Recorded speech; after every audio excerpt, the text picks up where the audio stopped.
sababa social media bultii hedduutu diigamaa jira sababa yeroo walii kennuu dhabuutiif abbaan manaa gaafa mana gala silkii akkas ol haadha haati manaa gaafa mana galte silkiidhuma dhimmi maatii mari'achuun hafe rakkoo intalaa abbaan mari'achuun hafe haati rakkoo intalaa isii fudhattee ilaaluun hafe rakkoon kun wallaahi dhukkuba cimaa nuti ta'e bultii keenya diigaa jirudha. Fakkeenyaaf ebaluun tokko dubbii takka har'a uume haga torbee tokko biyyi guutuun kan irraa haasaa yoo ta'e faayidaa isaatti faayidaan hawaasaa gurguramu jechuudha dhiyaadhaan.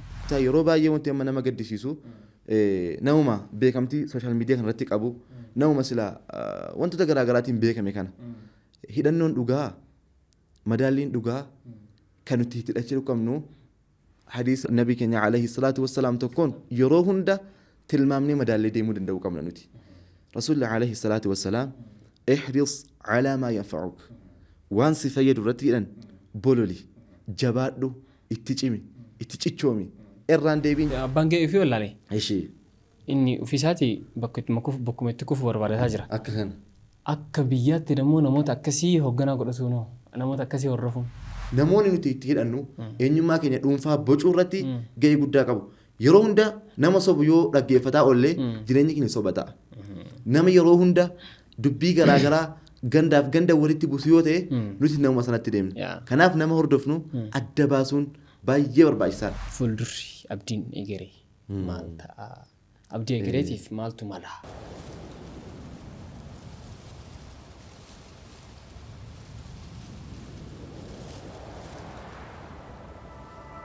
يقول الله جل جلاله يا أيها الذين آمنوا إن جاءكم فاسق بنبأ فتبينوا أن تصيبوا قوما بجهالة فتصبحوا على ما فعلتم نادمين. ربي سبحانه وتعالى آية قرآن كستي آية سورة الحجرات كسيرت كستي نمني تكو يو دبي وهي فده هنك أدام بافتنتي هن أريفتنا جدا جتشون فتبينوا أن تصيبوا قوما بجهالة وسو أدان هم بافتن تست يوكين دينغتتي ور دمسون يوكين بلسانسون إسانهن إلى لني ركتني وتصيبوا قوما بجهالة فتصبحوا على ما فعلتم نادمين. دمني نما وأدان هم بافتني قابي لو أنت إف هن قابتني دبي هبدا جر ربي سبحانه وتعالى guyyaa har'aa mata duree kana fakkaatu irratti keessumaa jabaa tokko qabadhee jira. Namni har'a qabadhee Ustaaz Haydar Nashaa jedhama. Gara isaatti sin deebisa. Assalaamu alaykum. Wa alaykum salaam wa rahmatullahi wa barakaatuh. Ustaaz Haydar wayteedhan. Ustaaz Haydar ka meenii kenna dargaggoota biyya keenyaa irratti hoogganaa Ustaaz Haydar Kadir jira. Bakka baay'eetti maqaan keessa waliin darbee beeka. بسم الله الرحمن الرحيم وبه نستعينه على أمور الدنيا والدين أما بعد الرديبي دانك وجمت السلام عليكم ورحمة الله وبركاته يتشا غرقا في كيتي تيغافن دفو يرو غريا كجرات بروغرامي غراغرا سغنتا غراغرا أستاذ حيدر كدر ولين جرا يرماچو يرو باين نرغدا بكا غراغراتي مقا وامتياس بكا ولجي جيرون بروتوكوليس ولجي جيرون ممودته چور والتن اوكي akkaataa moggaasa maqaa kiyyaas sababa isaa moggaa'e dha akkuma seenaattis akkasii dhiyeenyumayyuu Ustaaz Haydar Kadir akka carraa naannoo tokkotti dhalanne maatiidha ollaa dhalleedha nama na barsiisuuf fi na leenjisuu irratti illee gahee guddaa qabudha. Asumaan jazaakumullahu khairan ahsan aljazaa isin jechuun barbaada Ustaaz. Sababa kanaatiif yeroo an itti dhaladhu inni naannoo keessattuu naannoo lixaa Oromiyaa kanatti naannoo Jimmaatti sochii daawwaa irratti ijaaramiinsi dargaggoo irratti gahee guddaa taphataa ture yeroo sanitti akkuma amma hoogganaa dargaggoo ta'ee jiru jechuudha. Yeroo san akka naannoo keenyaatti namni dargaggeessi jabaan sochii kana mul'isaa jiru Ustaaz Haydar Kadir. Sababa sanaatiif Haydar jedhamee tarii waaqaa wanti natti beef jedhama. Maashaallah maashaallah. Leenca jechuudha. Mutiiree. Rabbi taasisu. Hayyee har'a gaa sagantaan nuti qabanne dhimma yeroo wal qabatu irratti yeroo ammaa kana keessatti gaaga'amni karaa miidiyaa hawaasaatiin dhalatu guddatu wal horaa jiru baay'ee jira. Kanneen keessaa akkaataan safuu, akkaataan jireenya hawaasummaa, akkaataan kabaja namoota gurguddaa dhoggatu, madaalliin namummaa waan biraa ta'u, madaalliin kwaalitii namummaa waan biraa ta'u, madaalliin naamusaa waan biraa ta'utti dhufnee jira. Kana keessatti qabxiilee adda addaa kaasnee akka wal naasuu ni barbaada. ati miidiyaa hawaasaa kanarratti illee naashit maal jedhama warreen Inshallah. Mafeetaayisu. namoota sochii miidiyaarra jiran keessaa tokko waan taateef illee akkasumas akka dargaggeessaattii fi akka namoota sochii qabanitti ekspiraansii baay'ee illee waan qabduuf kanarratti bal'inaan akka haasoo ni barbaada. Sanatti osoo hin seeniin dura waa'ee keessanii gadi fageenyaan baruun barbaachisaadha daawwattootaaf. Anaa wal beena. Kanatti eenyu akka taatanillee beekaa sochii akkamii hawaasa keessatti dargaggoo keessatti dhiibbaa akkamii akka uumuudhaan sochirra jirtan waan beekuuf anaaf haaraa ta'uu danda'a. Sadarkaan isin keessa dabartanii fi bakki amma jirtan waliin wal qabsiisee waan tokko kaasuu barbaadeeti. Maalirra jirtan? Maasha Allah ulfaadhu galatoomi isin jechaa. Jalqaba irratti keessumaa guyyaa har'aa gootee naaf feeruu keetiif ulfaadhu galatoomi. Ulaagaa fi madaaliin ittiin affeerame booda irratti gaafadha. Booda kanaati Haydar Nashaa jechuun dargaggeessa ammallee imalarra jirudha. Ka ammallee bakka manaa bahiif hin geenye garuu bakka sana gahuudhaaf immoo yoo Rabbi jedhee kallattii tattaafachuun barbaachisuun barnootaan shari'aadhaan diinagdeedhaan wantoota bakka an deemuudhaaf darajaarra ta'ee ol na baasuu hundaan dargaggeessa ammallee reef tattaafataa jirudha. Akka carraa ta'ee dhalootaan godina Jimmaa aanaa Sigimoo magaalaa ganda Oonjaayeen Baaba Keenamsitti dhaladhe achumatti magaalaa Sigimoottan guddadhe barnoota sadarkaa tokkoffaas achumatti madrasaa akaadaamiis booda barumsuma utuman sadarkaa tokkoffaarra jiruun qaraatiidhaaf gara godina Arsii Bahaa aanaa Muunessaati.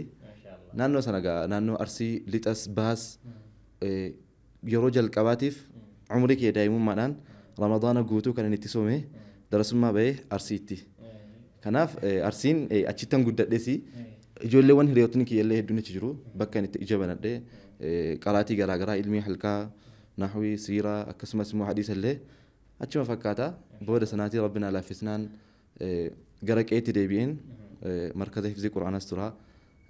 Sadarkaa barnoota sadarkaa lammaffaa kan haayiskuulii eegalee haayiskuuliitti wanti hundinuu ka jalqabe sochiin daawwaa naannoo darasummaa keessattis haga tokko numan socho'an ture.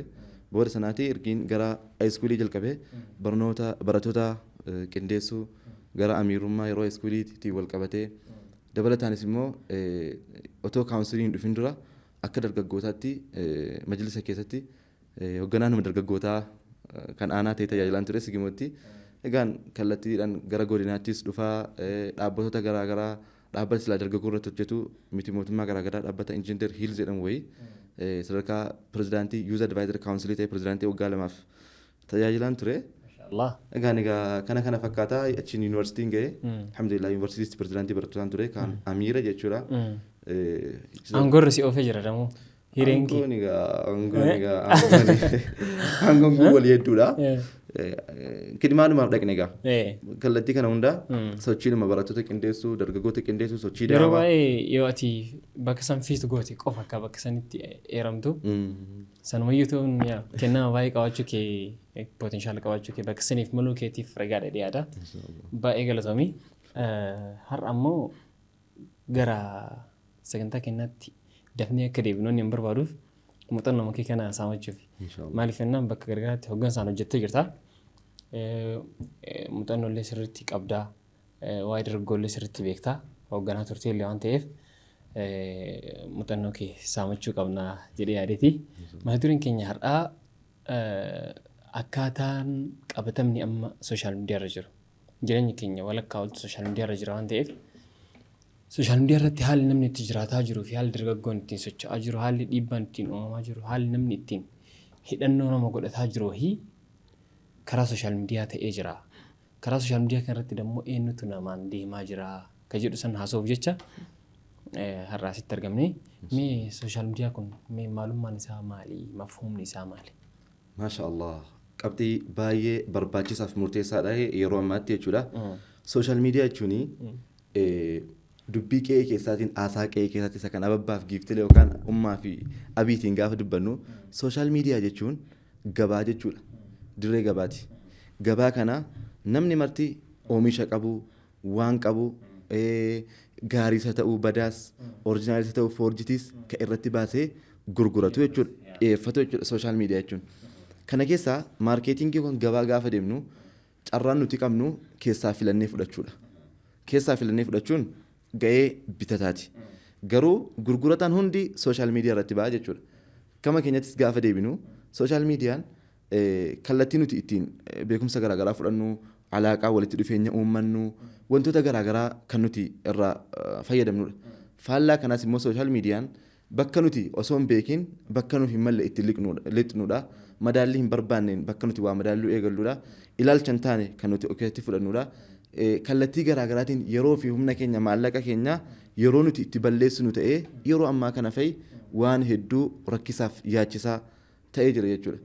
Sooshaal miidiyaa irratti amma yoo ilaallee jenne madaalliin namaa yookaan infoormeeshiniin tokko dhugaa ta'uuf soba ta'uun yookaan namni islaamaa shamarri islaamaa dargaggeessi islaamaa tokko oolmaan isaa hidhatni isaa yeroo baay'ee wanti amma nama gaddisiisu namuma beekamtii sooshaal miidiyaa kanarratti qabu namuma silaa wantoota garaagaraatiin beekame kana hidhannoon dhugaa madaalliin dhugaa kan nuti hidhachuu qabnu hadiis nabii keenya alayhi salaatu wassalaam tokkoon yeroo hunda tilmaamnee madaallee deemuu danda'uu qabna nuti. Rasuulli alayhi salaatu wassalaam ihris calaa maa yanfacuk waan si fayyadu irratti jedhan bololi jabaadhu itti cimi itti cichoomi irraan deebiin jedhan wastacin billaah rabbiin irratti of gargaarsifadhu jedhan walaa tacjaz akka hin dadhabne akka duubatti hin deebine jedhan waan fayyadamnu hunda keessatti nuti calaa maa yanfacuk waan nu fayyadu ta'uu qaba. Faayidaa gaafa jennu tokko beekumsa irraa argachuu lama kallattii halaalaatiin of bashannansiisuu sadi bu'aa wayii waan irraa fudhannu yoo hin taane namni nuti hordofnu faayidaa hin qabu jechuudha. Ammas biratti namoonni faayidaa namoota muraasaatiif faayidaa hawaasa guutuu gurguruu yeroo itti mul'atu hin jira. Fakkeenyaaf namoonni sooshaal miidiyaa irra oolan birrii hin argatan waan achirra oolaniif isaan garuu of bira tursiisuuf akkaataa isaan itti dhamaasantu jira. Dhammaatii kanatti of gurguruun ofii ati faayidaa loos gootee faayidaa namoota muraasaatti of gurguruun kun akkamitti ilaalta? Fakkeenyaaf namni tokko laayivii irra tura yookiin namoota laayivii sana irratti tursiisaa sa'aatii baay'ee sirraa gubaa inni biizinasii dalagataa jira. Namni isa duuka kufuudhamoo isa duuka ajandaa godhatu waan ta'in uume san waliin torbee tokko tura. Fakkeenyaaf ebaluun tokko dubbii takka har'a uume haga torbee tokko biyyi guutuun kan irraa haasaa yoo ta'e faayidaa isaatti faayidaan hawaasaa gurguramu jechuudha dhiyaadhaan. Mee kana kamitti agartaati? Dhugaadha. Namni dhimma dhuunfaa isaatii jedhee yeroo hedduu maqaa hawaasa baay'ee yeroo inni xureessu jira. Amantaa yeroo inni xureessu jira. Aadaa fi safuu uummataa yeroo inni gurguratu jira. Maaliifi waa lamaafi. Tokko yeroo sanatti faayidaa wayiitiin argachuufi. Fakkeenyaaf namni tokko beekamtii yeroo barbaadutti garee tokko bakka bu'ee garee tokko arrabsa. Garee tokko bakka bu'ee garee tokkoof deebii kenna. Gaafa garee tokko bakka bu'u yookiin ganda yookaan ganda wayii yookiin naannoo wayii yookiin godina wayii bakka bu'ee godina wayii immoo arrabsa. Gaafa kana namni suni yookiin godinichuma sana keessaa waa balleessee jira. Fakkeenyaaf Jimma bakka bu'ee Jimmaa deebii kenna yoo ta'e Arsii bakka bu'ee yookiin Arsiidhaa bakka kenna yoo ta'e yookiin deebii kenna yoo ta'e Baalee bakka bu'ee Baaleedhaa deebii kenna yoo ta'e tokkoffaa waan gaarii irratti yoo ta'e bareeda. Waan nama jabeessu irratti yoo ta'e bareeda. Garuu wal qoqqoodanii waan garaagaraa arrabsa kennuu wantoota garaagaraa gochuun nama sana namni bakka buufate hin jiru. Yookiin inni faawolii ofii sattaruuf. Faawolii ofii sattaruuf. Yookiin waa wayii dhokatuuf. Yookiin waa wayii dhokatuuf. Yookaan waa wayii fayyadamuuf. Sababa kanaatiif in mul'ata yeroo tokko. Maqa xureessin waa balleessuun tokko isa kana. Inni lammataan nama arrabsuunis akkuma kana. Aadaa safuu gurgurachuunis akkuma kana. Ofiif beekamuu jecha amantaa qeequun nama arrabsuun waan silaa aadaan taane safuun taane calanqisiisuun ni mul'ata. Khaaliif jecha tu'uraf. Faallessi hin beekamta waan jedhu wayitu jira. Ayidooloojiin kun uummata addunyaa keessa Oromoo irratti lafa qabate. Akkamitti yoo jenne har'a namni waan gaarii dubbatu nama 5,000 10,000 ilaala. Sanuun ga'u. Namni nama arrabsu garuu sa'aatii 24 keessatti 10,000 dhaggeeffatama. Kunniin maaliin namni nama arrabsuu erga ajandaa godhatee ittiin beekamtii argachuudhaaf namoota beekamanii jiran hedduu yoo ilaalle jennee baakgiraawundiin jiraa hedduu rakkisaadha. akka keenyatti akka keessatti akka oromootti akka addunyaatti garuu yoo fudhannee ilaalle profession ta'anii ka'anii beekamani. Fakkeenyaaf namoota addunyaarra jiran abbootii qabeenyaa yoo fudhatte erga qabeenya horanii qabeenya jiraachuu dhufee isaan beekise. Hatta warra kubbaa taphatan kanaan kubbaa illee hordofu. Warri wanti isaan addunyaatti baasee dandeetti profession erga ta'anii dhufanii. Nuti maaliin beekamne baay'inaan yeroo garii siinoo nama garii baasee jennaan gaariin akkuma jiru badaanis ni jira. Akka hedduutti yoo sooshaal miidiyaa irratti ilaalle yookiin guyyaa tokko nama arrabsanii dhufne yookaan ganda wayii bakka bunee ganda ta'e arrabsanii dhufne yookaan wantoonni akkasii dhiibbaa guddaa egeree biyyaa tokkummaa hawaasummaa waan fashaleessaa jiranidha jechuudha. Inni kunis ni mul'ata yeroo garii. Yeroo garii immoo namni tokko bakka isaan ilaalanii irraa fakkeenyaaf namni hubannoo amantii hin qabne amantii hubachiisu yeroo dhufu agarta.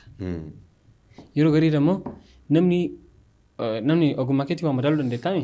Reakshinii ogummaa keetiin kennuu dandeetta. Namni ogummaa hin qabne irratti nama ogummaa san qabu sa'aatiin itti qeequfaa agarta. Fakkeenyaaf nama poolitikaa danda'u atiin poolitikaa hin dandeenye dhuftee qeequ wayita qeeqtu ati akka nama baqqaa isarra jiru wayitti wayita nama diinii dhuftee nama diinii nama aalima atiin ilmi irraa waan takka hin beekne dhuftee qeequ.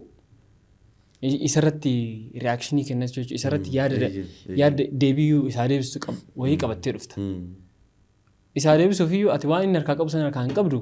Fakkeenyaaf waan kanneen akkamitti agarta. Fakkeenyaaf keessattuu dhimma amantii irratti namoota amantiin beekne kan amantii keessa seenantu jira waan faallaa qabatanii. Akkasi. Kunniin dhugaadha. Jalqabaa nabiin alayhi salaatu wassalaam hadiisa isaanii beekamaa katayitu jira.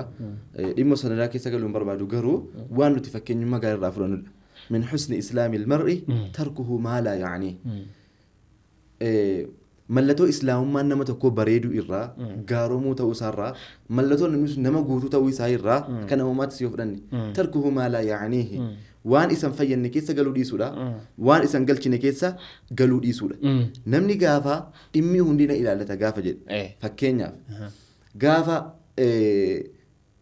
dhimma kallattii amantaatiin dhufe beekaan isa yoo ta'e kallattii dinagdees beekaan isa yoo ta'e kallattii siyaasaas beekaan isa yoo ta'e namni kun akka bishaan gabatee irraati. Bakka of hin beekne of hin arganne jechuudha. Namni of hin argine of hin beekne namni of hin beekne jireenya hin jiraanne namni jireenya hin jiraanne immoo osoo asiifachi taabuu osoo asiifachi fiiguu dhuunfaa isaati osoo waan buusin maatiidhaa osoo waan buusin amantaa isaati osoo waan buusin addunyaa irraa imala. Amma isa kana rakkoon nuti qabnu iyyuu ga'ee keenya wallaalu. Abbaan ga'ee ofii wallaale. Ishii. Inni ofiisaati bakkuma itti kufu barbaadaa jira. Akka kana. Akka biyyaatti immoo namoota akkasii hoogganaa godhatu namoota akkasii hordofu. Kunis waan rakkoo dhukkuba nuti ta'a jirudha. Fakkeenyaaf isii amma xumurree yeroo kaanu namni bakka jalqabarratti bakka isaa ilaallatu qaba namni marti. Ammatti barataa manaajimentiiti dargaggeessa malee tattaafataa jirudha. Bakki nan galchine hedduun isaa jira. Bakka nan geenye hedduu isaatu jira. Bakka nan ilaallannis hedduu isaatu jira. Bakka nan ilaallatutti dhimma dargaggoota musliimaatiin yoo wal qabate dhimmoota jajjabina dargaggootiin dinagdee ammarreef dargaggoonni keenya socho'aa jiran waliin tarii yoo na ilaallate waan tokkotti yaada kennachuun hirmaachuun gaheedha. Garuu achis kallattii siyaasaas asiinsa tokko qeequunis of keessaa baasaa deemuun bakka keenya beekuun isa gaariidha. Nuti immoo akka hawaasaatti akka dargaggoota musliimaatti nama hordofnu adda baasnee beekuun barbaachisaadha. Namni hundi namni badaan ganda hin qabu. Nama gaarii qofa ganda qabaachuu qaba. Namni badaan gandas bakka hin bu'u. Naannoos bakka hin bu'u. Amantaas bakka hin bu'u. Yoo dadhabee biyyuu ofirraa ari'ame durillee yookiin nama maal jedhama naannoo gara jimmaatti aadaan akkasii beekamaadha na fakkaate nama dadhaban tokko ittiin dhaqan tumaati tumatama nama dadhabame tumaati tumatama. Kana jechuun gaafa fira hin qabu jechuudha gaafa tumaati tumatame. Akka kana tumaati tumatamee warratti kaa'atamee fakkeenyaaf sargii isaan dhaqnu jedhama. Duunaa hin awwaallu jedhama. Akka hawaasatti akkas ture. Hin qabu jechuudha fira ganda hin qabu jechuudha. Ganda hin qabu fira hin qabu. Badooma isaa saniif jecha. Akka kana isa kana hubachuu danda'uu qabna nuti. Gaafa namni tokko waan badaa balleesse jedhee yoo dandeenye gorfachuu qabachuu yoo gorsarra darbe qabachuurra yoo darbe jedhe immoo inni bakka sin qabu ganda sin qabu akkasitti achi kennuudha malee nama waa balleesse ofitti qabdee yoo gorsuu hin dandeenye yoo gorfachuu yoo qabachuu hin dandeenye ofitti qabuun gaggeessimiidha boodas. Isa kana adda baasnee hubachuu qabna. Namoota sooshaal miidiyaa irratti hordofnu jireenya keenya guyyaa guyyaa بوجو دندو جرسون ربي نموت سبحانه سنين. وتعالى لمحمد فبهداه مقتدي يا نبي محمد عليه الصلاة والسلام وان قد آيات القرآن كان رافلان فبهداهم أجل مجراتين سينا جراتين ججبنا نبيوت دريتين اقتدي اتهاد دوت أكو مجراتي دي مجر كان جتون نموني نتي اتهاد أنو إنما ما كان يدوم بوجو رتي جاي قد كابو يروهن دا نما صوبيو رجع فتاة أولي جريني كني صوبتا نما يروهن دا دبي غرا gandaaf ganda walitti buusu yoo ta'e nuti nama sanatti deemna kanaaf nama hordofnu adda baasuun baay'ee barbaachisaadha sanuu yeroo ammaa kana keessatti namoota keessan yeroo danda'amee tarii fakkeenyaaf qabuun namoota akkasiin qabachuun barbaachise eenyutu qaba jechuun fakkeenyaaf hargee bakka bu'ee jimmaan yookiin walloon bakka bu'ee arshii yookiin ammoo hargee tokko yoo ta'e eenyutu nama san qabuu danda'a. Jalqaba irratti dubbiin kun ibidda guddaa balalaa jiru balalaa ture fuulduratti balalaa dhuma deemu yoon qabamneef yeroo akkasii akka hawaasatti namuu gahee qaba nabiin alayhi rabbiin subhaanahu wa ta'ala nabi muhammadiin wa'anzir cashiirataka al-aqrabiin jedhan namoota sitti dhiyaatu gorsii leenjisii jajjabeessii anzir isaanii dinniin irraa eegale daawwaan achi jalqabe akka qe'eetti beekaan hayyuun akka hiriyaatti hiriyaan akka mana wajjin jiraatanitti akka mana wajjin jiraatanitti akka ollaatti akka dinagdee walitti dhufnutti hawaasummaa walitti qabnutti nama sana qabuun barbaachisaadha. Nama isaatu qaba jechuudha. Nama isaa qofa hin jennu. Nama isaa qofa jechuun dandeenya. Garuu isteeppiin jalqabaa achirraa eegala. Isteeppiin jalqabaa achirraa jalqaba. Achirraa jalqabee namni itti dhiyaatu sheekiin naannoo sanaa ulamaan naannoo sanaa tarii qaamni bulchiinsi garaagaraa namoonni itti dhiyaatu isa sana gorsuu danda'uu qabna yoo gorsuu dadhabne yoo humna keenya ol ta'e immoo nuni ilaallatu laa namni badaan bakka hin qabu kennaa miti jechuun danda'uun murteessaadha garuu qabatuun baay'ee barbaachisaadha leenjifachuun sirreeffachuun isa murteessaadha. Yeroo baay'ee sababa namni ganda tokkorraa ganda tokkotti adaba dhabuuf jecha warri ganda kanaa yoo ta'e ofirraa deebisu dubbiin akka gamaallee kan ofii bira dhaabata. Akkas ka gamana kan ofii bira dhaabata. Dhimma negatiivii irratti dhimma gaaga'ama hawaasa waan fiduu danda'u jennee wanni yaadnu sun isa kana jechuudha. Jalqaba irratti dhimma kana ilaalchisee waa tokko dubbachuun barbaada. Dhimmi kun dhimma rakkoo keenyaati waan ta'eedhaaf. Nuti musliima. Muslimni kuni qiblaan keenya tokko rabbiin keenya tokko qur'aanni kan keenya tokko akka musliimaatti nuti gaafa musliima taanu laa ilaaha illallah muhammadun rasuulullah gaafa jennu laa ilaaha illallah haqaan gabbaramaan rabbiin malee hin jiru gaafa jennu waa hedduu mormine gosti kiyyati islaamummaadhumaa bakka madaalliin kan koo islaamummaadha akka islaamni jedhetti malee bulu akka islaamni laa ilaaha illallah jechuun akka islaamummaan jedhetti malee fuudhu jechuudha laa ilaaha illallah akka aadaa qofa osoo hin taane akka amantaan koo naa jechutti malee jiraachuu jechuudha laa ilaaha illallah gaafa jennu aadaan kan koo gaafa inni islaamummaadhaan wal galeen qeebala jechuudha laa ilaaha illallah jechuun naannoon kan koo gaafa inni islaamummaadhaan walitti hin buune naannummaa koo fudhadha jechuudha fakkeenyaaf nuti akka musliimaatti laa ilaaha itti nafayyaa ta'e jechuudha. Nafayyaan waan rabbiin gandummaas nafayyaan biyyummaas waan rabbiin hayyamne tokko jechuudha. Waan akkasilaa kana jechuun barbaade waan rabbiin hayyamne mara nafayyaa ta'e dhabamsiiftee taati. Isa kana hubachuun barbaachisaadha. Fakkeenyaaf ati muslimni ilmi musliimaa tokko ilma musliimaa tokkotti gaafa ol kaatu waan baay'ee jabaadha waan baay'ee cimaadha. Isa kana ilaalcha keessa galchuun baay'ee barbaachisaadha. Nama deeggaruu dhiisuu duraa madaalli nuti irratti deeggarullee murteessaadha. Sibaabul muslim fusuuqun waqitaaluhu kufr. Laa ilaaha illallah alayhi salaatu wassalaam. Muslima arrabsuun munaafiqummaadha. Waan akkaan baay'ee badaadha nama muslimaa tokko arrabsuun. Isa ajjeesuun immoo kufriidha jedhan nabiin alayhi salaatu wassalaam.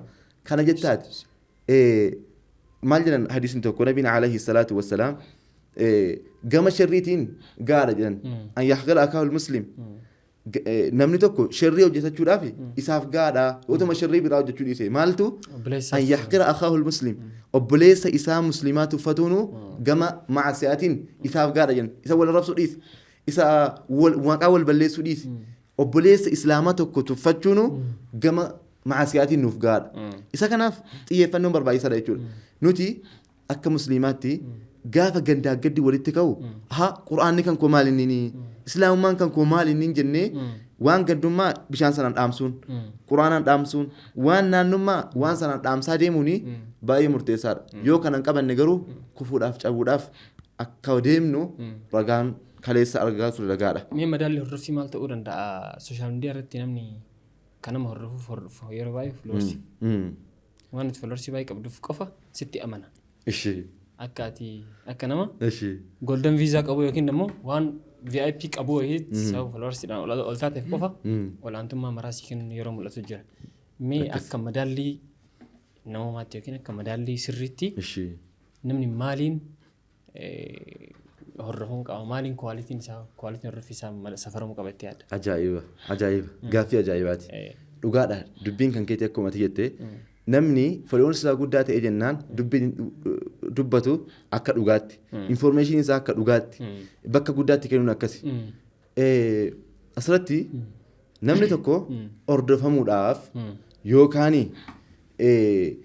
information isaa dhugaa godhamuudhaaf wanti ittiin adda baafatamu madaallummaan isaa maali inni waan jedhu irratti tarii qabeen madaallii namuu akka isaatti qaba madaalliin fakkeenyaaf madaalliin akka hawaasaatti jira akka islaamummaatti jira akka garaagaraatti jira. Ani gabaabsee wanta irraa dubbachuu barbaadu wantoota kanarraa waan amma natti mul'atu nuti nama tokko akka shabaaba musliimaatti akka dargaggoo islaamaa akka dargaggeettii islaamaatti hordofuudhaaf tokko namni suni nama bu'aa nu buusu ta'uu qaba. Gonkumaa nama bu'aa siin buufne addunyaatiin si fayyadu akhirattis si fayyadu. Bu'aa gaafa si buusu tokko waan haaraarraa barachuu danda'u qabda. Waan haaraarraa fudhachuu qabda. Waan imaana kee irratti si jabeessu ta'uu qaba. Waan informationii gaa'ee irraa argattu ta'uu qaba. Waan itti si bohaarsee sammuu kee refresh si godhu ta'uu qaba. Yoo kana hin taane summii isaa ho'i fuudhee adana isii kennuun summii isaa akka inni isii fuudhaa deemuun maal ta'a deemta? Atis akka sana ta'a deemta. Fakkeenyaaf waggaa 10 dura fakkeenya tokko akaamne. Waggaa 10 dura jechi namni takkaan dhageenye hin dubbannetu jira. Waggaa 10 dura dhuunfaatti nama lama gidduutti walirraan dhageenyetu jira. Akkasi dhuunfaatti namni lama waliin hin jedhu ol qabeen dubbatu. Waggaa 5 irraa namni jecha garaagaraa namni 2-3 ol qabeen dubbatu. Namni dhuunfaa jiru waan sana gaafa dubbatu yeellaa adeema saalfataa adeema. Har'a garuu miidiyaa irratti ba'ee akka malee bakkis dhibee akkis dhibee nama keessaa fuudhamee dhufe safuun sun wanti safuu sana si keessaa fuuchisiise maali beektaa? Jalqabaatiin namni itti hordoftu sun nama safuun eegganne yoo ta'e gaafa inni jalqaba waan badaa dubbatu scroll goota. Gaafa inni ammoo isaaf aadaadha guyyaa lammataa waan badaa dubbatu sekondii 10 dhaggeeffata. Hagatti aanu gaafa sadaffaa afuraffaa waliin teessee gastii dubbattaatis akkana taane. Kanaaf gaafa nama hordofnu maal na fayyada namni kuni? Kallattii diiniitiin maal na fayyada? Dinagdee koo maal fayyada? Hawaasummaa maal na fayyada? Waan bu'aa irraan buufanne tokko sotooluun nu barbaachisu. Bakka tokko fakkeenyaaf iddoon tokko qullaa ta'e wanti ho'i bakka hin bu'a. Akka kana. Qodaa qullaa qilleensa keessa guutaa jedhama. Akkasi. Yookiin immoo lafa midhaan hin jirre maal jettaniin? Migira biqilaan. Doofaa yookiin migira biqilaa. Yookiin immoo bakka wanni hin jirre bakka waan waa qabachuun dirqama. Bakka bosonni leenci keessa hin jirre jaldeessatu qofa. Haqiiqa. Isa kana akkamitti ilaallaa? Isa kana bakka bu'aan dhabameeti moo hordofii hawaasaatu kallattii kanatti caala jaalateeti? Isa kanarratti qabxii lama kaasnee ilaaluu dandeenya. Tokko rakkoo kanaaf wanti nu saaxilee namoonni waan qabataniin waan gaggaarii of biraa qabanuu hedduu miidiyaarraa dhibuudha. Fakkeenyaaf dargaggoon islaamaa tokko darasonni tokko gaafa qaru gaafa baratu namni tokko gaafa dandeettii dubbii qabaatu dandeettii isaa dandeettii hawaasa fayyadu gaafa ta'u waan kana fudhatee miidiyaa irratti bahuu dhabuun tokko bakka mallee akka nuti dhaabbannuuf badii nuti eera. Namoota hedduu waliin barattee namoonni yaada hedduu qabanu lafa irratti malee miidiyaa irratti hedduu hin argaman. Inni kun maal inni xiqqoosi waan lafa irratti babbareedaa qaban sana otoo nu baasanii gabaa argatuu danda'a. Tokko isa kana. Inni lammataan immoo rakkoo nuti akka hawaasaatti qabnu immoo namni waan gaarii dubbatu hedduun laalamu hedduun dhaggeeffatamu. Kun immoo aadaadhuma addunyaatis. وكم من فئة قليلة غلبت فئة كثيرة بإذن الله ربي ما جل القرآن كهتي جماعة تكون جماعة هدو كان انجفتت نما هدو تجرا يرو هدو وامولا تجرود يرو هندا كواليتين وانتي توكو أكسا كاني جبار جتولي سندا wanti rabbii yeroo hunda quraana keessatti baay'inaan faarsine waqaliilun min cibaadii ashakuur xiqqoodha jedhe gabroota kiyyarraa kan galateeffatu akkan yudilluuk akkana an sabiilillaa nama hedduu jiru kana yoo kaa'ee tola jette karaa rabbii irratti jallisaafaa jira kana jechuun maali hedduu waan jedhu quraana keessatti hin faarsine haa ta'uuti akkan akkas aksarannaas irra hedduu nama hedduu waan jiru rabbiin faarsine takka quraana keessatti tokko foloorsii hedduu dhabuuni hamilee nu buusuun qabu jechuu barbaadetani namni keenyas hedduun isaa bakka waan gaariin dubbatamu badaan dhaqu iskrool gochuutu nutti baay'ata aadaa isii kana jijjiiruuni egeree keenya borii bocuudha ati amma dargaggeessi islaamaa tokko waan garaagaraa sa'atii 2-3 dhaggeeffannee kaane billaa alayk meemee gaafa qaala rasuulullaahi sallallahu alaihi wasallam jedhamu iskrool gochuun akka inni ulfaatu laali wallaahi hayiqaadha xabarra gastiirra sa'atii tokko sa'atii 2 turree kaane sekondii 20 daqiiqaa tokko daqiiqaa 2 qaala allahu subhaanahu wa ta'aalaa gaafa jedhu iskrool gochuuni dhimmichi na ilaallatu dhamu akkami hedduu ulfaataadha dhukkubni kun dhukkuba anasa dubbatu bira jiruudha siitarii isa dhaggeeffate bira waan jiruudha dhukkuba kana fooyyisuu danda'uuni baay'ee barbaachisaadha waa'ee islaamummaa gaafa dhufu ana ilaallata waa'een quraanaa gaafa dhufu ana ilaallata jechuuni murteessaadha kun walitti geessee bakka mallee gabaan mallee akka nuti dhaabbannu nu godhe bakka nuun fakkaannetti akka nuti bannu nu taasise isa kana sirreeffachuu danda'uu qabna egeree keenya dukkaneessaa jira jechuun barbaada qabxii kana irratti. Hayyee wantoota kaasuun dirqama nurra ta'u keessaa qisaasama yeroo sababa qisaasama yeroo nuti sooshaal miidiyaa irratti gubnurraa akka ka'e qaala'insa jireenya dandamatu dadhabuun hin jira. Namoonni jireenya maatii jiraachuu dadhabuun hin jira. Fuudhee maatii isaatiif eenyummaa isaa sooshaal miidiyaa irra gurguruun hin jira. Jireenya dadhabee gargaarsaaf dhiyeessuun kun hundi isaa waan sa'aatii nuti weessu goonu yookiin hamma nuti gizee keenya qisaasisunutu waan kanaaf nu fida natti fakkaata yeroo garii qisaasama yeroo itti wal qabatee sooshaal miidiyaan wanni bineensa ta'ee yeroo nu jiru jira mee kana dandamachuuf namni maal godhuu qaba akkamitti fayyadamna.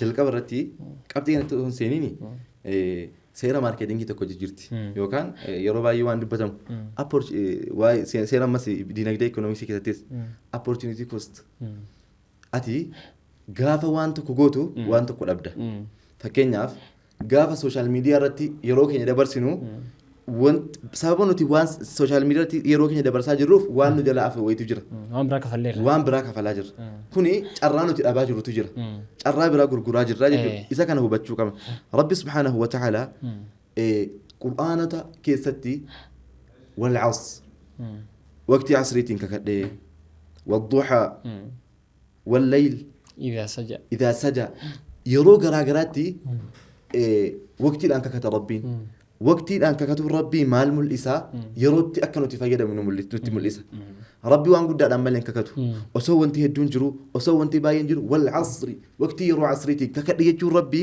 انتبه دمكي تنتلي يرو الآن ككت ربي يروتو باين مرتيسا رافي nuti yeroo keenya yeroo sooshaal miidiyaa irratti qisaasessinu yeroo hunda irratti dabarsinu waa hedduutu nu jalaa dhabaa jira bor irraa gaafatamna yeroo kana nabiina alayhi salaatu wassalaam laa tazaalu qadamu ibni aadam hattaa yus'al an arba'in aw kama qaala nabii alayhi salaatu wassalaam gaafa guyyaa qiyaamaa murtiin tokko illee hin kennamuu lukti namaa asiif achi deemuu hin danda'u hattaa yus'ala an arba'in haga wantoota gurguddaa afur irraa gaafatamutti wantoota sana keessaa an cumrihi fiima afnaa umrii isaa kana maal keessatti yeroo isaa hanga dabarse maal keessatti akka dabarse hanga gaafatamutti murtiin jannataaf azaabaatti hin kennamu jedhan yeroo kan kee maalitti dabarsite jechuun murtii azaabaaf jannataatiif nu geessa maaliif sana malee murtiin hin kennamu waan ta'eef sana malee namtu gara jannataatti azaabaa deemuu hin danda'u waan ta'eef edaa waan cimaadha dubbittiin ta'uu qabna jireenya keenya dhuunfaa irratti namni yeroo hunda yeroo isaa miidiyaa irratti dabarsu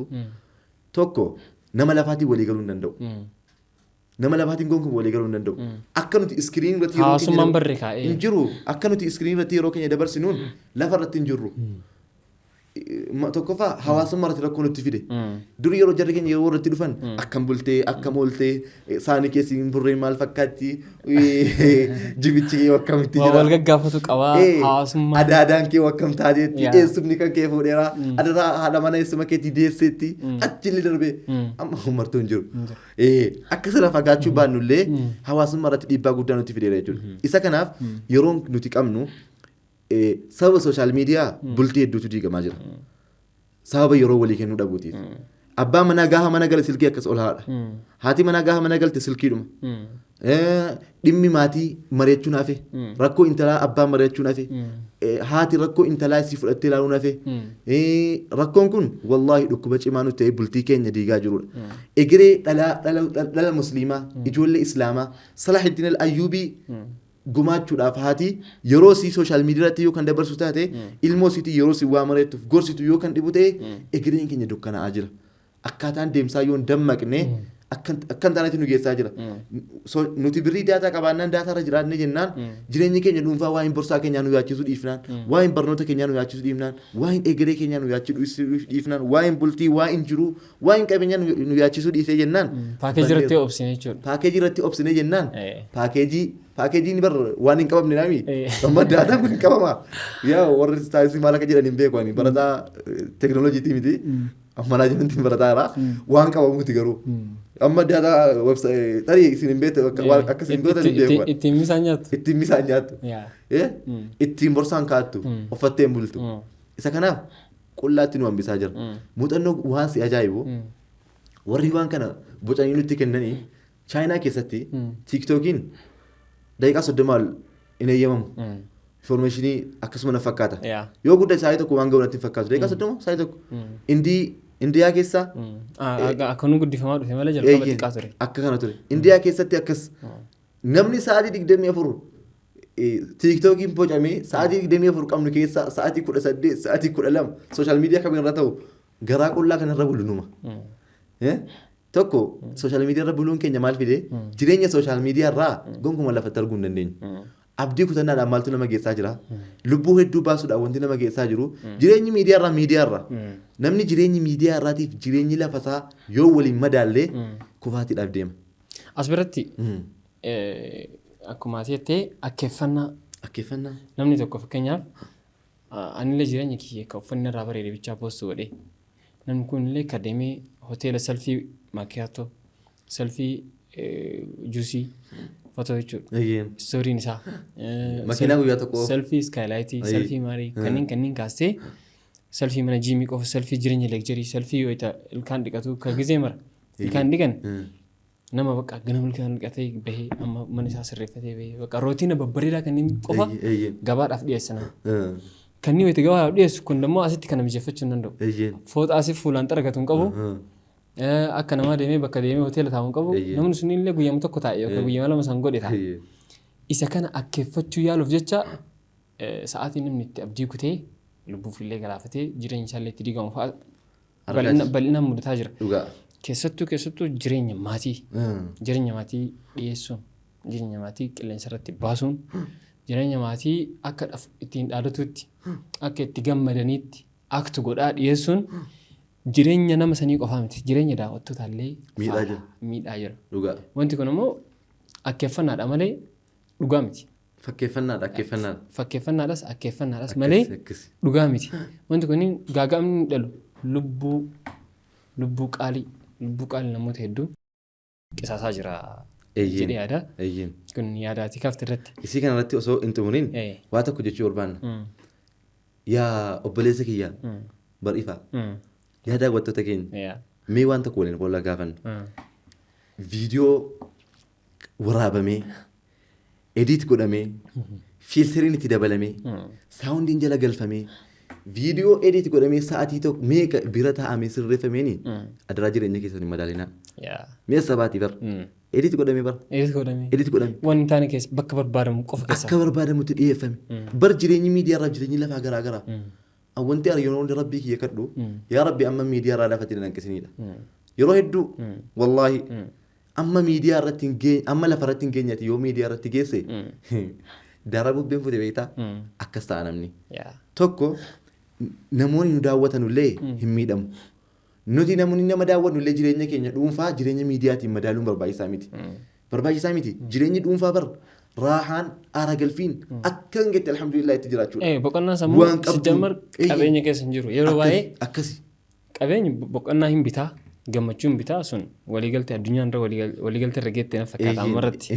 Garuu osoo hin qabaatiin illee namni sammuu nagaa qabaatee naan hin gammada. Garuu qabaatee illee sammuu faalamte qabaatee naan hin gammadu. Isa kanarratti immoo waliigalla san illee. Maaliif jennaan qabeenya gammachuu hin bitu kan jedhamu sun gammachuu hin bitu yookiin hin bitaan sun wal nu falmisiisuu hin qabu. Amma wal nu falmisiisuu hin qabu. Bakki dubbiin jiru Ibraan isa bira jira. Namni yoo sammuu nagaa hin qabaatiin qabeenya argateef miti. Sammuu nagaa hin qabaatiin sammuu nagaa yoo qabaate immoo dhabeef illee miti. Sammuu nagaa sammuu nagaati yoomillee. Kanaafuu akkaataan fayyadamu sooshaal miidiyaa fi kiraayisisii jechuudha. Kiraayisisiin wanni uumuu danda'u sooshaal miidiyaan uumuu danda'u fayyaa sammuu fiduu danda'a. Fayyaa sammuu baay'ee abdiin murachiisuu danda'a. Inni kun immoo qabeenya qabaattee argattee dhiistee dhiphinni si jiraatee naan fayyaan sammuu si jiraatee naan rakkoon saayikooloojii ka meentaalii ka ruuxii ka saayikooloojii jiraatee jennaan yoomillee raahan argattu yookiin kama of hojjesutaa yookiin kama dipireeshinii keessa kuftutaa yookiin kama dadhabe keetu amtaa keetutu dhufaa jechuudha. Kanaafiyyuu fayyaa sammuu eeggachuufillee sooshaal miidiyaa fayyadamsaa sirreeffachuun barbaachisaadha dhiyaadha. Mee dheebuu feemasummaatii fi dargaggummaa akkamitti wal qabuu dandeenya? Dheebii feemasummaatii fi dargaggummaa waan jedhu irratti gaarota lama gurguddaadha kun lamaanuu. Dheebiin feemasummaa eessaan akka hin dhugee fi akkasumas immoo dargaggummaa waan jedhu wal bira qabnee kaasna inshaallah. Suusii dargaggummaati dheebuun feemasummaa kun moo maayini? Dheebuun feemasummaa akka islaamaatti yoo ilaalle feemasummaan yookaan beekamtii argachuun eddeen itti faarfame hedduun argine. Beekamtiin faayidaa hin qabu jechuu miti. Eddeen itti faarfame hedduun arganne. Nuti beekamtiin keenya maal ta'uu qabaa? Beekamtii beekumsa booda dhufu. Beekamtii dandeettii booda dhufu. Beekamtii bu'aa gaarii booda dhufu ta'ee mul'atuu qaba. Beekamtiin lubbuu balleessanii beekamuu Awurooppaa irraati. Namoota qabeenya qaban hedduu balleessan beekamtiidhaaf. Gaara gangalatanii du'an beekamtiidhaaf. Wantoonni akkasii waggaa 10 dura ajaa'iba dinqii goonee dhaggeeffataa turre, dhagaa turre. Har'a biyya keenya keessatti dheebii feemasummaatiif ulaagaan jalqabaatti nama rabsuu danda'udha. Dheebuu feemasummaati. Of ajjeesuu danda'udha. Dheebuun feemasummaa amantaa namaa maqaa balleessuudha. Dheebuu feemasummaatiif maqaa nama xureessuudha. Wanti akkasii waan nuti irraa eeggachuu qabnuuf abbaan kanaa ammoo dubbatuu namni qabu anaaf si har'a namni jiraachuu qabu. Amma yeroo baay'ee nama ofii olitti hiixatu si galee nama hin dhaqqabne nama siin abadan saffaa tokko dhaabachuun hin hiixatuun dheebii feemasummaatitti nufi. Dheebii feemasummaa kanatu achi bira nu geesse garuu akkas ta'uun ammoo fuudhee aalima daa'ii guddaa biyyi kun qabdu tokkoo fi duriyyee wahii ka waan islaamaa haasoo wahii saffaa tokko fide wal qixxeessi sooshaal miidiyaan. Fakkeenyaaf nama guddaa nu qabnu fakkeenyaaf yoo magaalaa dhahuun barbaachisa fakkeenyaaf raayyaa fi duriyyee wahii akka wal bira qabamu ta'e qixxuma yoo dhageeffatamu ta'e madaalli nuti namootaaf qabnu namoota nun hooggananiif namoota nun deemaniif qabnu mi'yaarri isaa sirrii miti safarriin isaa sirrii miti ta'aa jechuu gaafsan. Kanaafuu wantoonni akkanaa kunniin kufaatii dhalaa ammoo namni na argaa jedhe yeroo booda na dho'isaa jedhaa jechi jedhamu tokko illee jira. Haqiqaadhuma jirudha wanti kun. Mee dargaggeessi akkamitti qindeessa akkamitti of sirreessa eenyuun fakkeenya godhatee karaa kanarraa bu'uu danda'a karaa kam qabachuu danda'a. Dargaggeessaa gaafa jennu nuti dargaggooni awwala umriin dargaggummaa badhaasa guddaaf kennaa rabbi nuu kennedha. Umrii dargaggummaa keessatti fiignee jalaa ba'uu dandeenya. Dhiibnee jigsuu dandeenya. Iyyinee dhageessisuu dandeenya. Hattaa kennaan kun nama kennaan fudhatamanii moo kennaa turu? Kennaa yazuul yeroo xiqqoo booda kennaa deemuudha. Kennaan dargaggummaa kun rabbi ni'imaa gurguddaa keessaa dargaggummaa fa'a lakkaa'a. Umrii dadhabina booda dhufte jedha. dadhabina kana booda immoo umrii ittiin jabeenyi dhufte immoo booda sii dadhabinatu jira umrii dargaggummaa irratti dargaggummaa keenya waan nu fayyadu itti dabarsuun bareedaadha egeree borii keenya ijaarrachuu nuti dargaggeessi namoonni hedduun siyaasni aayidoloojiin garaagaraa wantoonni hedduun dargaggarooti appilaayi godhama. Kanaaf dargaggoon islaamaa tokko eenyutti of fakkeessuu qabaa eenyutti hidhatuu qabaa nama bareedaa tokko qabna waxxaatii bareedduusi afaan ammaatiin Musaa ibn Umariin yoon keessi ibse afaan amma ijoolleen kee jedhanu Musaa ibn Umar jechuun sahaaboo bareedaa kan yoo ilaalte bareedu abbaa bareedaa isaa waxxaatii boos namallee qabeenyallee maasha Allah nama dubbii beeku deemsa beeku kabodiin saalii nama tolu Musaa ibn Umar nuti dargaggoon islaamaa waxxaatii bareedaa sana achi olii hidhachuu danda'u qabna. Musaa ibn Umar maal godhaa turan jarri ijoollummaadhaan qabeenya walitti qabatan ijoollummaadhaan beekumsa walitti qabatan ijoollummaadhaan humna ofii waan borii egeree jaraa ijaaruu irratti hidhatan nuti akkas ta'uu qabna yoo garuu har'aa umriitti dargaggummaa kanaan umrii yeroo booda deemtuun qaamii qofa xaba qofa bakka nuun mallee qofa taa'icha qofa wantoota garaagaraa qofaa yoo umriitti keenya kana dabarsine namni ganama fiigne galgala bakkatti goruu dhaba. Galgala fiiga namni ganama fiigne kanaaf dargaggoon obboleewwan kiyya yaa obboleessa kiyya adda jirtu yaa obboleettii kiyya wanti nurra jiru umriitti bareedduu kana itti fayyadamnudha yoo umriitti dargaggummaa kanatti namni nama ta'e namni waa hojjetu hundi dargaggummaatti hojjete akkamitti naan jedhe fakkeenyaaf sahaabonni gurguddaan dargaggummaatti seenaa hojjetan yeroo umrii dargaggummaa keessatti qabeenya illee walitti qabatan namoonni har'a jiru hundi beekumsi isaa fakkeenyaaf namoota maqaa nuudhaatti namoonni gurguddaan umrii dargaggummaatu jara baase utuu umrii dargaggummaa kana keessan dabarfanne bakka hadha jiru hin ga'u namni har'a addunyaa irra jiru umriitti amma jirru kana booda ittiin bu'aa gaarii argachuuf itti fayyadamnu. Namoonni hin beekamin namoonni nu dhiibbaa uumuudhaan isaan hin argin namni fakkeenyaaf dhiibbaa uume muraasa ka dhiibbaan uumiin sunniin dargaggummaa fayyadamuu dhabuu isaati jechuudha gabaabinaan. Asitti qaayidaan nama dhiibbaa uumuu mul'atuu dhabuun qofti waajibaa miti. Sana osoo hin taane dhiibbaan lafarratti jechuudha miidiyaa qofa osoo hin taane lafarratti fakkeenya namni tokko dureessa ta'ee ka sadaqatu dureessa ta'ee ka waa ijaaru dureessa ta'ee ka hojii hojjetu yookiin dureessumayyuu ka ta'u sun dhiibbaa uumeedha. Dureessummaadhaan wanti isa geesse garuu maaliin jiruu isaa fayyadamee jiruu isaa dargaggummaa sana fayyadameeti. Namni durumaallee hin qabne beekumsa illee hin qabne homaayyuu hin taane taraa ta'ee amma rakkatee akkana taa'aa jiru qadeen rabbiillee akkuma jiru ta'ee nama dargaggummaa isaan tattaafatiin ta'u. Dargaggummaa isaa osoo qoranne bakka biraa jira. Akkas ta'a hedduun namaa. Isii kanaaf qabxitti kana cimsanii sagantaa biraatiin illee dubbachuun baay'ee barbaachisaadha. Inshaallah rabbiin nu gargaaru kan itti deemnu ta'a. Fakkeenya tokko hadiisa rasuulaa tokko sallallahu alaihi wasallam gara dhuma sagantaa kennaatti waan deemaa jirruuf doonii rasuulli rabbi sallallahu alaihi wasallam jedhamtu jira nama doonii darajaa qabdu doonii guddoota keessatti uummanni walitti qabamee deemaa jiru keessatti yoo namni tokko loohii takka keessaa fuudhe bishaan seena yoo bishaan seeni hundi isaa maal ta'a wal bira garraqama. Kanaafuu akkaataan sooshaal miidiyaa keessa jiru akka nama doonii takka halaaka hin garraqama namni bishaan gubbaa jiru bakka halaakaa keessatti waa wahii keessa jiru waan akka doonii keessa jirutti of ilaaluu qabna. Akka kana gabaa sooshaal miidiyaa irratti maaliif jennaan yoo namni tokko loohii takka keessaa buqqisee bishaan achiin kan seenu ta'e marti keenya dhumne kanaafuu nama achi hiixatu yoo qabne dafnee harka qabnee yoo nama fayyaan qabne lawwii keessaan fuudhin jechuu qabne yoo nama fayyaan qabne ta'e hin hiina yoo nama dadhabne ta'e immoo fuunee bishaan darbuudha baqa baasuudha of keessaa malee akkaataan sooshaal miidiyaa fakkeenya guddaan ani qabadhe yoo jiraate kama rasuulli rabbi sallallahu alaihi wasallam kaayan kana jechuun nama waa balleessu yoo harka hin qabin maal ta'a badii biyyaa ta'a. Akkas.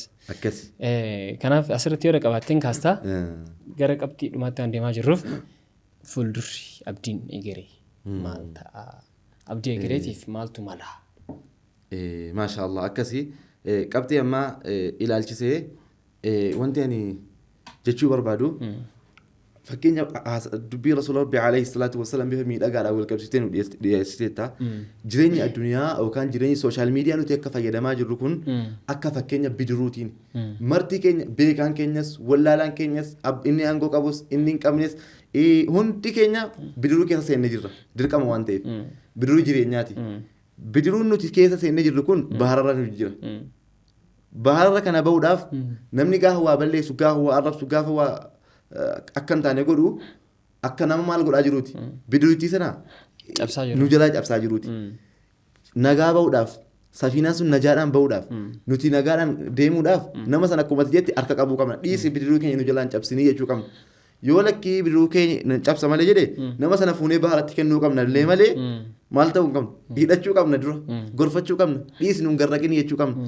yoo dide eddeetti dhumuun barbaachisaa miti nama sana keessaa fudhanii yookiin namoota filanii bakka inni cabsuu hin dandeenye yookiin darajaa biraa kaa'uudha malee yoo callisnee ilaallee inni gubbaa bidiruu sanaa jirus inni jala jirus inni beekus inni hin beeknes inni abbaan aangoo hundi namaa waliin garraqamuun adeemna dhimma kanatti yaaduun barbaachisaadha dhimma egeree ati nu kaasteenii egereen keenya kuni egaa waa dura buusanii dubbachuun barbaachisaadha waan fuuldura jiru kontirool gochuu hin dandeenyu garuutti qophaa'uu dandeenya wallaahi akka amma jirru kanaanii jireenyi keenya sooshaal miidiyaa qofa yoo ta'e guddaan yoo xiqqeeffame jecha amma beekamaa ati beektu leenca kan kee ajjeefteen fixinii saree gandaa si nyaatteedhaan hamma nuti miidiyaa irratti nama gurguddaa nama safuu qabu nama qabnu mara yoo xiqqeessina ta'e dhaabbata xiqqeessina yoo ta'e dhaabbata qabnu gurguddaa wantoota hunda qeequuf xiqqeessuu qofa yoo taane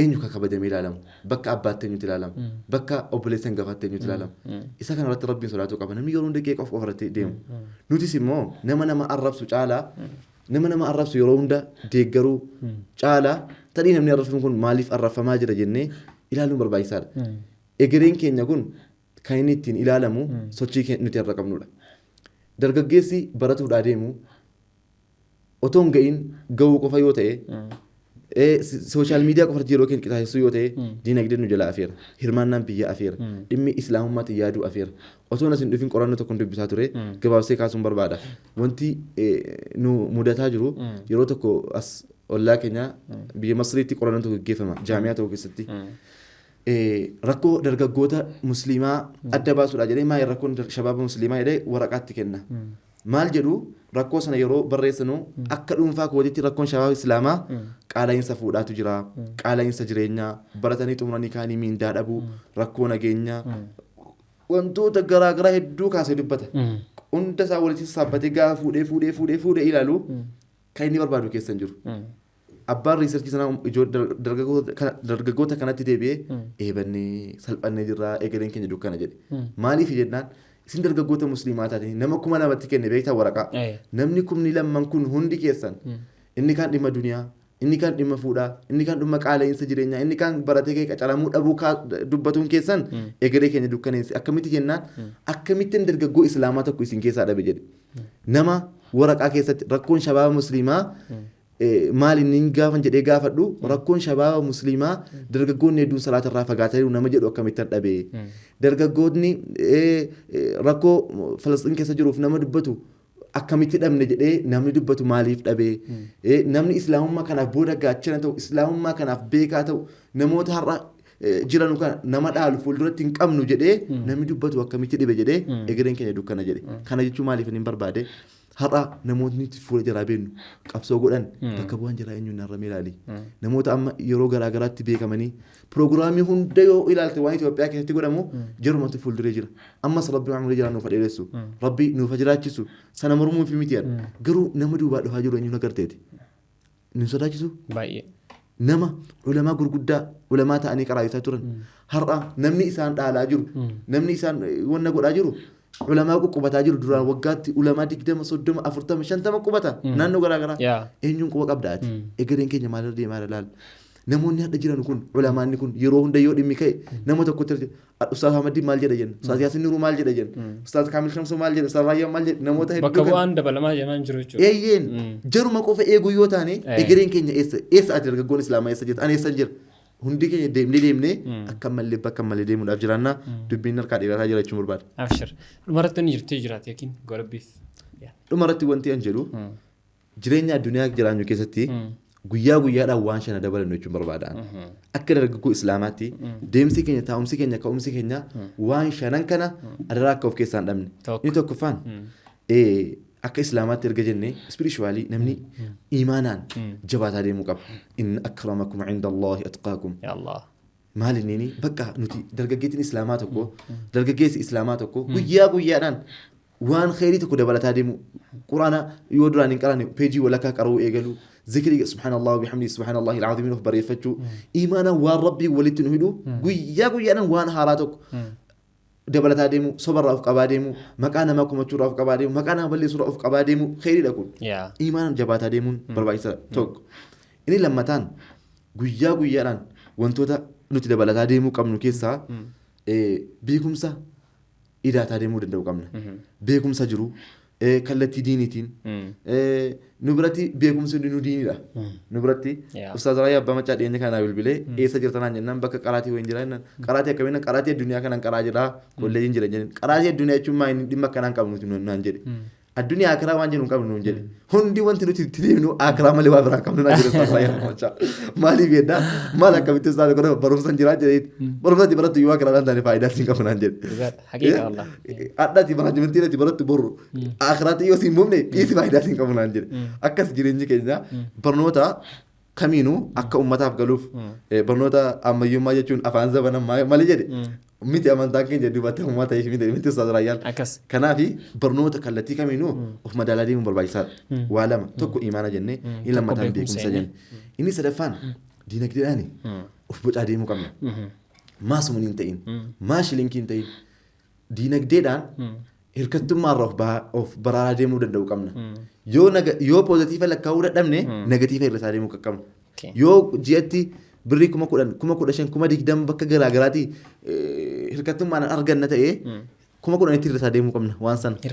Hirkattummaa sana. Hirkattummaa hirribnee poozitiifa lakkaa'uu eegalla waan ta'e meeqarra geenyeerra. Sadii.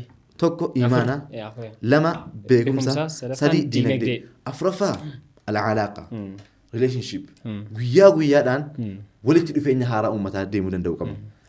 Hariiroo haaraa akkamitti hariiroo haaraa nama nu fayyadu nama akhiraatti nu fayyadu nama itti hidhannu miidiyaa irratti maan ta'in ulamaa babbareedaa adda baafataa deemuu danda'u qabna.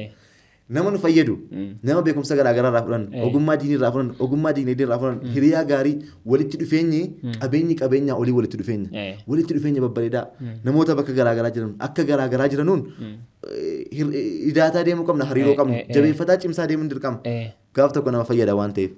Afur inni shanaffaan guyyaa guyyaatti wanti nuti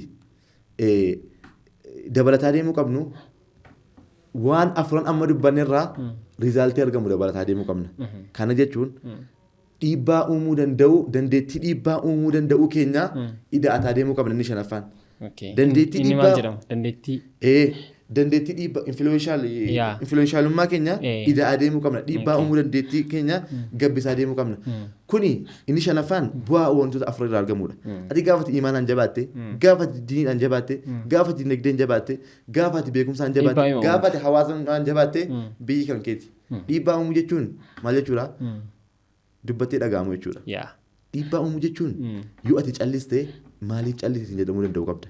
Dhiibbaa uumuu jechuun yoo ati dubbattee maaliif dubbatte jedhamuu danda'u qabda. Yoo akkas hin taane jireenyi kun kanaaf hin dhufne laa hizziidha dhufne nuti olaantummaan dhufne addunyaa kana rabbi gaafa nu uumu khaliifaa waan taaneef isa kana wantoota shanan kana guyyaa guyyaadhaan ida'ataa deemuun barbaachisaadha. Anis kanumarran jira warra waan dubbatetti waliin fayyadamu rabbi nu haa taasisu rabbi waliin fuulduraan keenya nuuf ibsu jechuun barbaada. Amiin amiin jazakallahu khairan. Baay'ee ulfaadhu Haydar jalqaba Ustaaz Haydar jedhee jalqabee hiriyyummaan na fudhattee gidduudhaan akkas ture baay'ee galatamii ulfaadhu. Inshallah sagantaawwan biraatiin walitti deebina. Ammaaf asirratti kan godhamnu ta'a akka irraa fayyadaman ammoo shakkii tokko hin qabu dhimma yerooti waan ta'eef daawwattoota kabajamtoota keenya sagantaa keenya dhuma irraa geennee jirra. Asirratti immoo qabxiiwwan nuti kaasne hundi isaa qabxii dhuunfaa hawaasa keenya hundaa ilaallatu waan ta'eef irraa fayyadamtanii hanga sagantaa biraatti walitti deebinutti nagaan nu tura. Wassalaamu alaikum. Wa alaikum salaam.